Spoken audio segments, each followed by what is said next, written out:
Assalamualaikum warahmatullahi wabarakatuh. Dalam video kali ini, kami dari kelompok 17 akan membahas mengenai penyelesaian permasalahan program linear dengan metode simplex untuk memenuhi tugas mata kuliah riset operasi dengan dosen pengampu Bapak Abdul Rizky SSI MSI.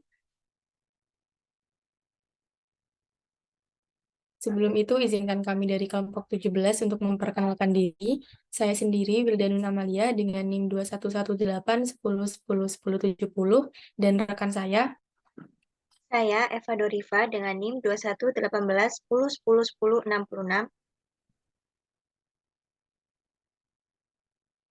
Dalam pembahasan kali ini, kami mengambil sebuah permasalahan yang kami kutip dari jurnal MedUnesa dengan judul Optimalisasi Produksi Tahu Menggunakan Program Linear Metode Simplex oleh Susanti tahun 2021, volume 9 nomor 2.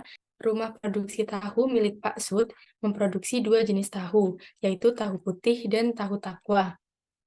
Dalam satu kali produksi dapat diperoleh 200 buah tahu putih dan 150 buah tahu takwa. Bahan baku yang digunakan adalah kacang kedelai, cuka, kunyit, dan garam. Dalam sekali produksi diperoleh keuntungan sebesar 22.500 untuk tahu putih dan Rp36.400 untuk tahu takwa. Pembuatan tahu putih membutuhkan kacang kedelai sebanyak 37,5 kg per produksi, sedangkan tahu takwa membutuhkan kacang kedelai sebanyak 4,7 kg per produksi, dengan persediaan kacang kedelai sebanyak 50.000 kg setiap harinya. Kacang kedelai tersebut direndam terlebih dahulu selama 2 jam agar dapat dikupas kulitnya. Selanjutnya, kacang kedelai dengan air sedikit demi sedikit dimasukkan ke dalam mesin penggiling selama 10 menit hingga halus. Dilanjutkan dengan proses pendidihan selama 20 menit. Proses pendidihan dilakukan secara tradisional menggunakan kayu bakar dan solar. Rumah produksi tahu Pak Sud menyediakan 83.000 kg kayu bakar dan 2 liter solar setiap harinya. Sekali proses pendidihan untuk tahu putih membutuhkan 166,67 kg kayu bakar dengan 0,3 liter solar. Sedangkan untuk tahu takwa membutuhkan 110 kg kayu bakar dengan 0,25 liter solar. Kemudian proses penyaringan sari kedelai dan ampasnya selama 15 menit, dilanjutkan dengan proses penggumpalan dengan penambahan cuka sedikit demi sedikit. Penambahan cuka untuk tahu putih dalam sekali produksi sebanyak 0,3 liter dan tahu takwa sebanyak 0,5 liter dengan persediaan cuka sebanyak 3 liter setiap harinya. Kemudian, proses penggumpalan ditunggu selama 15 menit hingga terlihat gumpalan protein dan air cuka di atasnya. Proses selanjutnya yaitu proses pencetakan tahu dengan memasukkan gumpalan protein ke cetakan tahu yang telah dilapisi kain tipis. Sedangkan untuk air cuka dapat disimpan sebagian untuk produksi selanjutnya dan sebagian lainnya dibuang. Gumpalan protein yang telah dimasukkan ke dalam cetakan tahu didiamkan selama 30 menit dan diberi beban di atasnya agar tahu dapat terbentuk. Setelah tahu terbentuk, maka tahu dapat diiris sesuai bentuk cetakannya dan dimasukkan ke dalam wadah yang berisi air.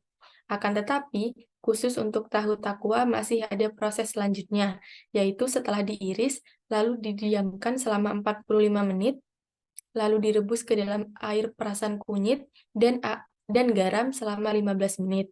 Dalam proses perebusan tersebut, dibutuhkan 500 kg kunyit dan 250 kg garam.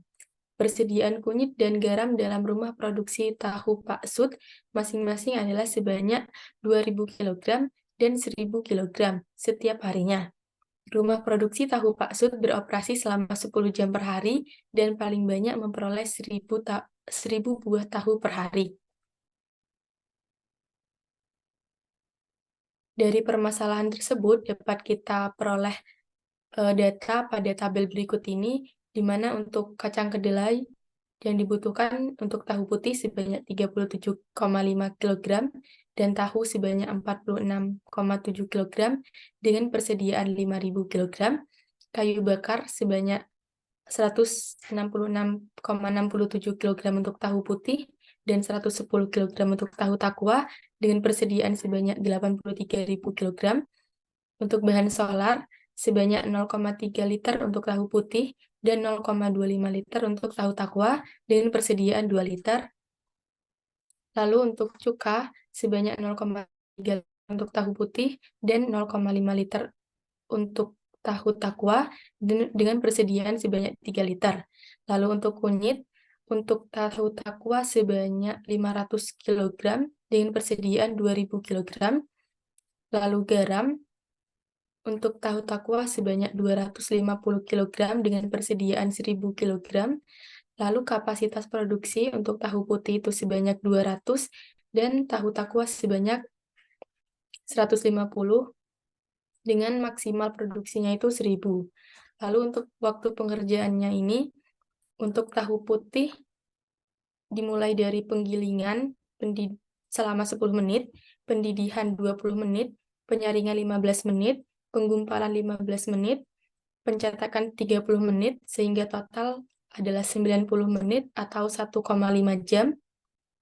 Lalu untuk tahu takwa ada tambahan waktu 45 menit di dia sebelum perebusan, lalu dilanjutkan perebusan dengan air kunyit selama 15 menit, sehingga menjadi 150 menit atau 2,5 jam dengan waktu kerjanya selama 10 jam per hari. Lalu untuk keuntungannya, untuk tahu putih sebanyak 22.500 per produksi, dan untuk tahu takwa 36.400 per produksi. Lalu pertanyaannya adalah, berapa alokasi jumlah 2 jenis produksi tahu setiap harinya agar diperoleh pendapatan yang maksimal? Untuk menyelesaikannya, kita akan menggunakan metode simplex, yang mana langkah pertama yaitu mendefinisikan variabel keputusan. Variabel keputusan pada permasalahan tersebut yaitu adalah X1 untuk jumlah produksi tahu putih dan X2 untuk jumlah produksi tahu takwa. Lalu langkah yang kedua adalah menentukan fungsi tujuan, yang mana fungsi tujuannya adalah untuk memaksimumkan keuntungan, yaitu Z-nya sama dengan 22.500 X1 ditambah 36.400 X2. Lalu dilanjutkan langkah yang ketiga, yaitu menentukan fungsi kendala. Berdasarkan data pada tabel yang sudah dibahas sebelumnya, kita peroleh fungsi kendalanya, yaitu untuk yang pertama untuk kacang kedelai, 37,5 X1 ditambah 46,7 X2 kurang dari sama dengan 50.000.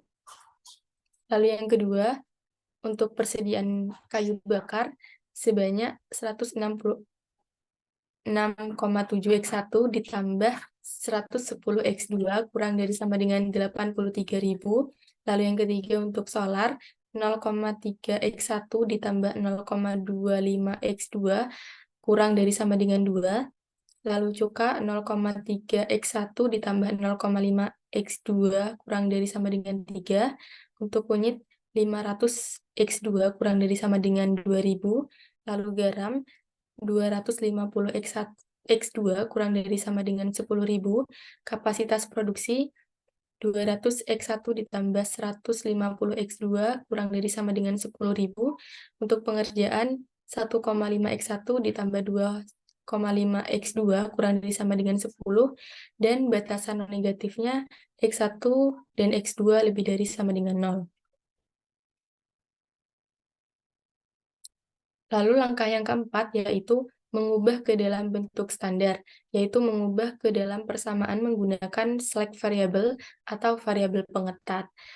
Sehingga fungsi tujuannya menjadi Z sama dengan 22.500 X1 ditambah 36.400 X2 ditambah 0 S1 ditambah 0 S2 ditambah 0 S3 ditambah 0 S4 ditambah 0 S5 ditambah 0 S6 ditambah 0 S7 ditambah 0 S8. Jumlah variabel pengetatnya ini sesuai dengan jumlah fungsi kendalanya, yaitu sebanyak 8. Sehingga fungsi kendalanya juga menjadi 37,5 X1 ditambah 46,7 X2 ditambah S1 sama dengan 50.000. 166,7 X1 ditambah 110 X2 ditambah S2 sama dengan 83.000.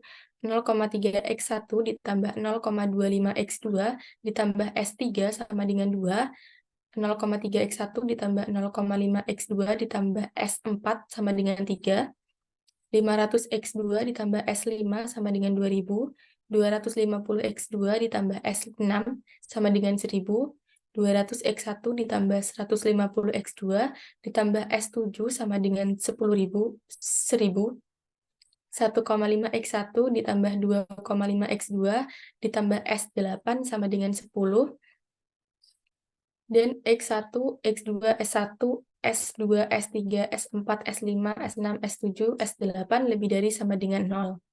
Langkah selanjutnya yaitu langkah 5, menyusun persamaan-persamaan ke dalam tabel simplex, kemudian menentukan kolom pivot dan baris pivot. Pada tabel simplex ini terdapat kolom CB yang merupakan koefisien basis, baris CJ yang merupakan koefisien fungsi tujuan, kolom basis, kolom X1, X2, S1, S2, S3, S4, S5, S6, S7, S8, kolom RHS, dan kolom rasio. Pengisian kolom X1 hingga S8 didasarkan dari fungsi kendala yang telah didefinisikan sebelumnya. Kemudian untuk pengisian kolom basis diisi oleh S1 hingga S8 yang didasarkan dari matriks yang membentuk identitas. Dari sini dapat dilihat bahwa S1 hingga S8 membentuk matriks identitas. Dan untuk kolom CB diisi dengan koefisien dari basis itu sendiri, yaitu 0. Kemudian terdapat baris ZC min CJ, di mana ZC ini didapat dari sigma CBI dikali AIJ. Jadi di sini A11 dikali dengan CB1 yaitu 37,5 dikali 0, kemudian dijumlahkan dengan A21 dikali CB2 yaitu 166,67 dikali 0, dan seterusnya hingga CB8 dikali A81. Kemudian hasil dari ZC tersebut dikurangkan dengan CJ atau kolom dari fungsi tujuan yaitu X1 dikurangkan dengan 22.500 sehingga menghasilkan nilai minus 22.500. Cara yang sama juga dilakukan untuk kolom kedua hingga ke 11 sehingga didapat nilai ZC min CJ pada kolom X1 adalah minus 22.500, X2 minus 36.400, dan S1 hingga kolom RHS menghasilkan nilai 0. Hal pertama yang harus dilakukan dalam metode simplex yaitu menentukan kolom pivot. Kolom pivot ini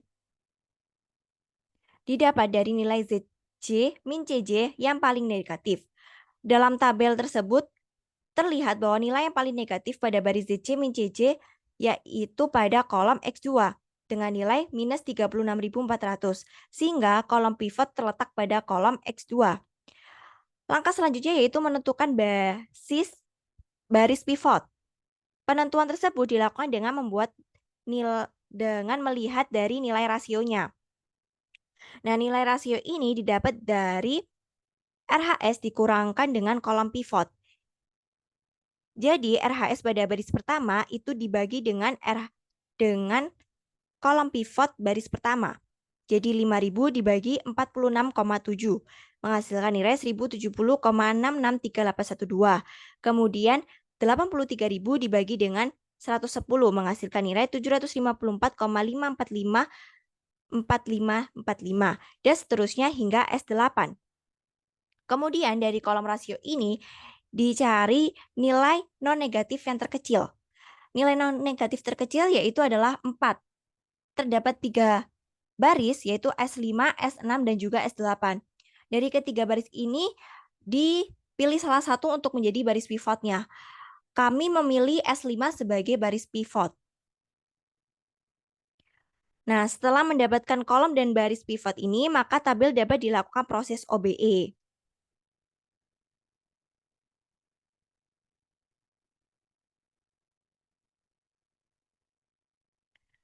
Proses OBE yang pertama yaitu 1/500 dikali B5. Kemudian proses tersebut akan menghasilkan nilai 1 pada baris 5 kolom kedua. Untuk proses OBE selanjutnya yaitu membuat baris pada kolom kedua bernilai 0 selain baris 5, yaitu dengan melakukan OBE. OBE yang dilakukan yaitu B1 minus 46,7 kali B5, B2 minus 110 dikali B5, B3 minus 0,25 kali B5, B4 minus 0,5 kali B5, B6 minus 250 kali B5, B7 minus 150 kali B5, B8 minus 2,5 kali B5. Kemudian dari OBE tersebut dihasilkan seperti pada tabel berikut.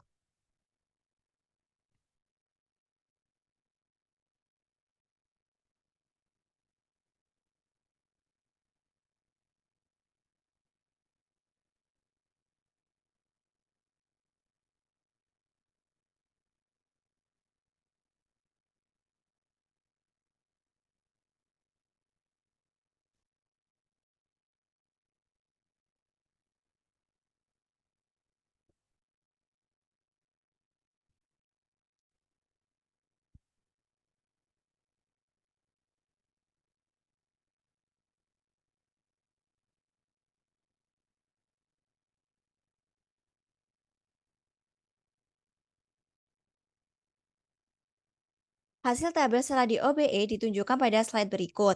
Terlihat bahwa pada kolom X2,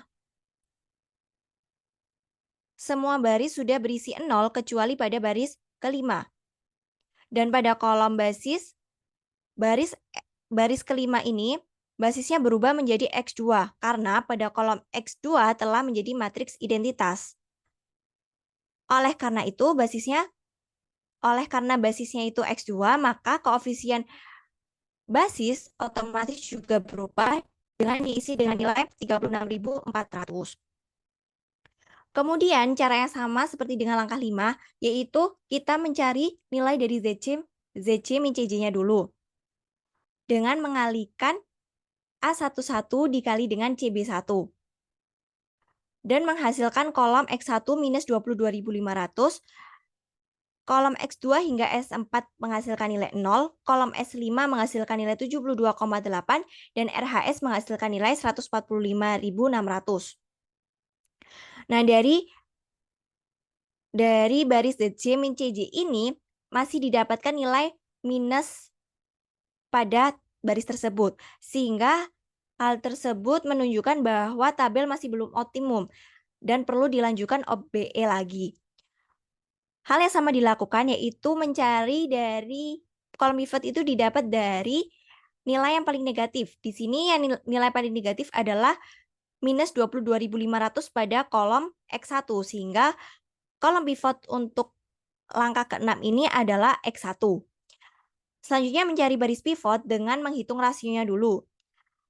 Rasionya didapat seperti yang terlihat pada layar, dan didapat untuk nilai non-negatif terkecilnya adalah 0 pada baris ke-8, sehingga S8 menjadi baris pivotnya. Selanjutnya dilakukan proses OBE dengan cara yang sama seperti sebelumnya, membuat baris ke-8 menjadi 1, yaitu 1/1,5 dikali B8, kemudian baris-baris yang lain pada kolom X1 itu bernilai 0 dengan cara mengoperasikan B1 minus 37,5 dikali B8, B2 minus 166,67 dikali B8, B3 minus 0,3 dikali B8, B4 minus 0,3 kali B8. Untuk baris ke-5 dan ke-6 tidak perlu dilakukan OBE karena nilainya sudah 0, dan B7, baris ke-7 dilakukan operasi B7 minus 200 kali B8. Sehingga menghasilkan tabel seperti berikut.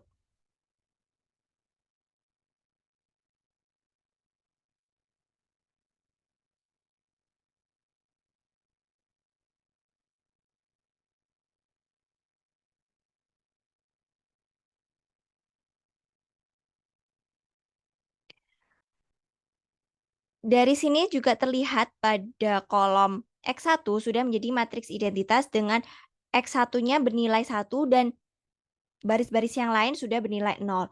Kemudian cara yang sama juga dilakukan, mohon maaf, untuk S8-nya tadi, baris S8 sudah berubah menjadi X1 karena matriksnya sudah berubah menjadi matriks identitas dan juga koefisien basisnya juga berubah menjadi 22.500, yaitu koefisien dari X1 itu sendiri. Kemudian cara yang sama juga dilakukan dengan menghitung ZJ min CJ-nya dan dihasilkan pada S5 itu minus 2,2, pada S8 15.000 dan pada RHS 145.600. Untuk kolom yang lainnya bernilai 0. Nah, di sini masih terlihat hasil yang minus menunjukkan bahwa tabel masih belum optimum. Sehingga dicari lagi kolom pivotnya dengan nilai yang paling negatif, yaitu pada S5 dengan nilai minus 2,2 sebagai kolom pivotnya. Kemudian mencari baris pivot. Melihat dari rasionya, di sini rasionya non negatif terkecil didapat pada S6 dan X1. Nah, karena X1 tadi sudah menjadi baris pivot, maka kita mencari baris pivot lain dengan nilai non negatif terkecil yang sama atau nilai non negatif terkecil yang kedua. Di sini ada nilai non negatif terkecilnya yang sama, yaitu 0 pada S6. Sehingga S6 dijadikan baris pivot.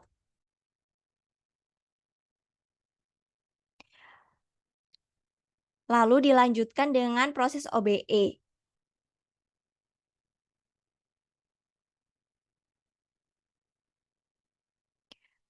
Untuk membuat baris S5, mohon maaf, kolom S5 menjadi matriks identitas dengan baris S6 menjadi 1, yaitu minus 1,05 dikali B6, kemudian mengoperasikan B1 minus 0,0316 dikali B6, B2 minus 0,33556667 dikali B6, B3 plus 0,0005 B6 dikali B6.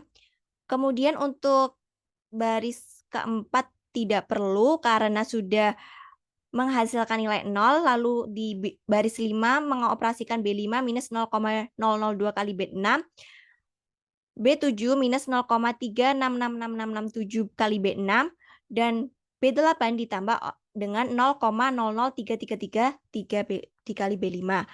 Dari proses OBE ini didapatkan hasil seperti berikut. Terlihat bahwa S5 sudah menjadi matriks identitas sehingga baris S6 sudah berubah menjadi S5 dengan koefisien basisnya tetap 0 karena koefisiennya memang 0. Lalu kita lihat lagi pada ZC min CJ-nya. Dari ZC min CJ ini, nilai S6 minus 4,4, nilai S8 15.000, dan RHS 145.600. Di sini masih terdapat nilai yang non negatif, yaitu pada S6, maka perlu dilakukan OBE lagi dan menentukan kolom pivotnya, yaitu S6, lalu menentukan baris pivotnya. Dengan melihat rasio, didapatkan rasio yang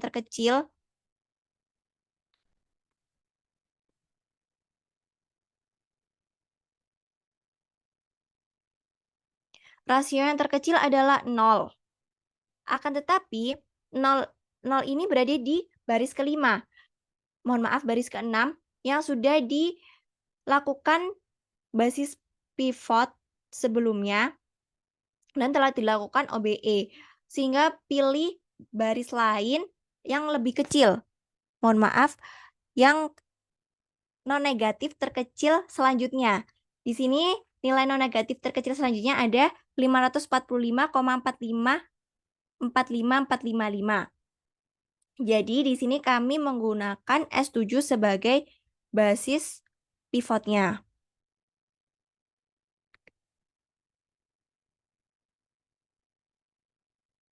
Dan dilakukan proses OBE untuk membuat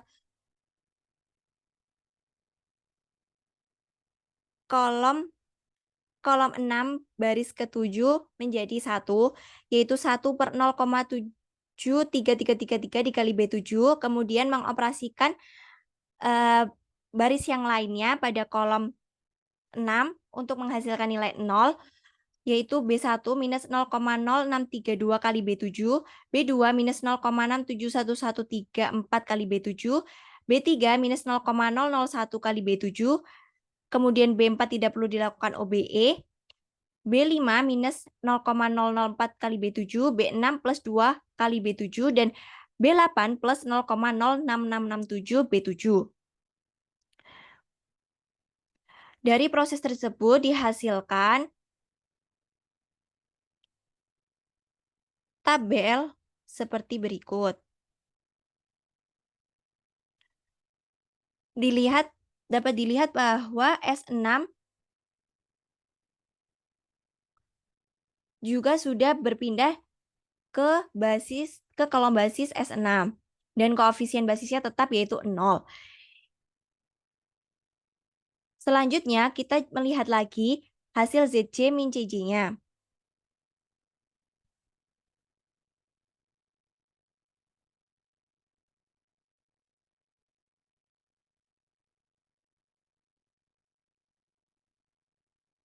Ternyata dari hasil ZC min CJ ini sudah tidak ditemukan lagi nilai yang negatif. Hal tersebut berarti bahwa tabel tersebut sudah optimum dan tidak perlu dilakukan OBE lagi.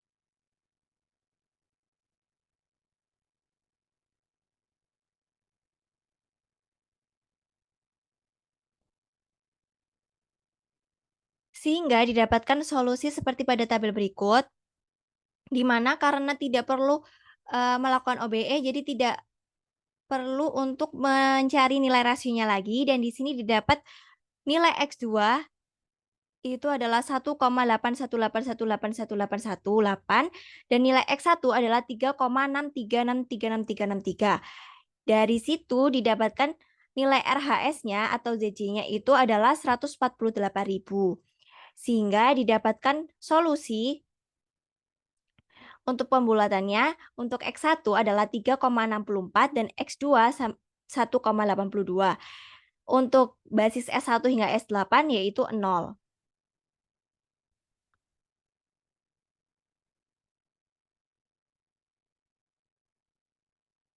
Kemudian dari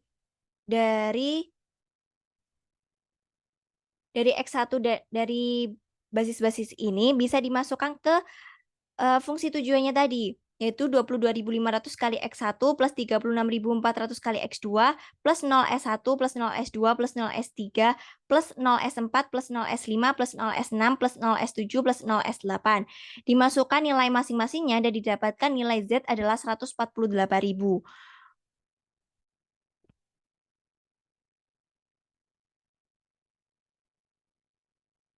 Dari nilai Z yang 148.000 itu didapatkan kesimpulan bahwa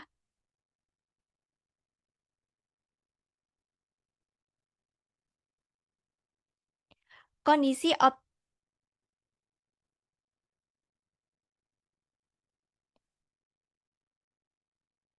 optimal produksi pada rumah produksi tahu Pak Sud dapat diperoleh dengan produksi jumlah tahu putih sebanyak 3,64 kali produksi dan tahu takwa sebanyak 1,82 kali produksi dengan keuntungan maksimum yang didapat adalah sebesar Rp148.000 per hari. Demikian penyelesaian dari rumah produksi Pak Sud yang telah diselesaikan dengan metode simplex oleh kelompok kami. Kurang lebihnya kami mohon maaf. Wassalamualaikum warahmatullahi wabarakatuh.